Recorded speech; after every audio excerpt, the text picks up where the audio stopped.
isang makasaysayang kaso ng iligal na droga ang natuklasan sa lungsod ng Puerto Princesa matapos masabat ng mga otoridad ang kauna-unahang dokumentadong insidente ng paggamit ng MDB-4EN Pinaka sa Pilipinas. Patrolwoman Ferlyn Joy Cawile sa report.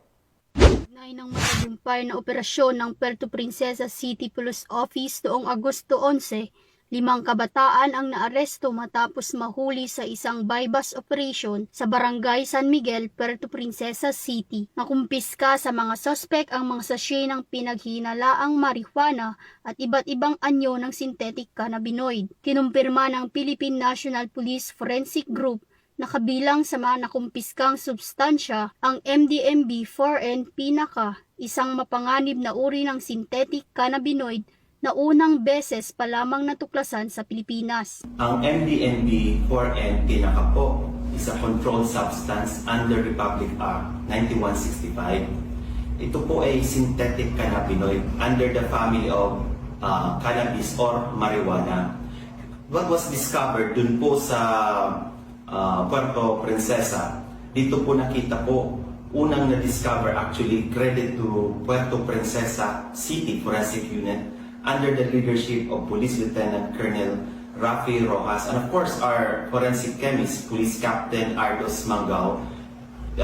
This synthetic cannabinoid was discovered locally. Nagbigay din ng babala ang RFU Mimaropa sa masamang dulot ng synthetic cannabinoid sa ating kalusugan. This MDMB-4N Pinaka, or sinasabi na natin street name Tuklaw, is a very dangerous drug.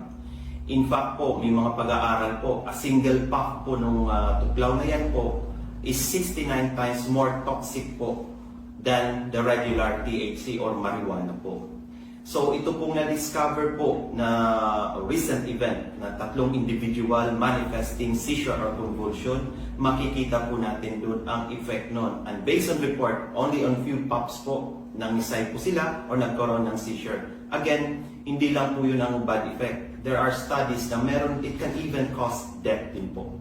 Your forensic group, under the strong leadership of our Acting Director, Police Brigadier General Danilo A. Bacas, he commanded a so-called conference about this newly discovered synthetic cannabinoid.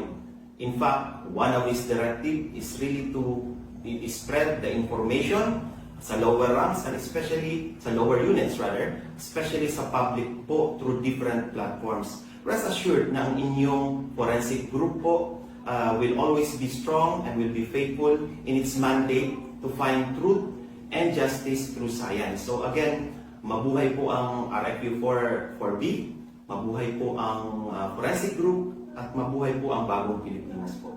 Ang matagumpay na operasyong ito ay isang patunay na mas pinaigting pa ng kapulisan ang kanilang sinumpaang tungkulin upang masiguro na dito sa bagong Pilipinas ang gusto ng pulis, ligtas ka.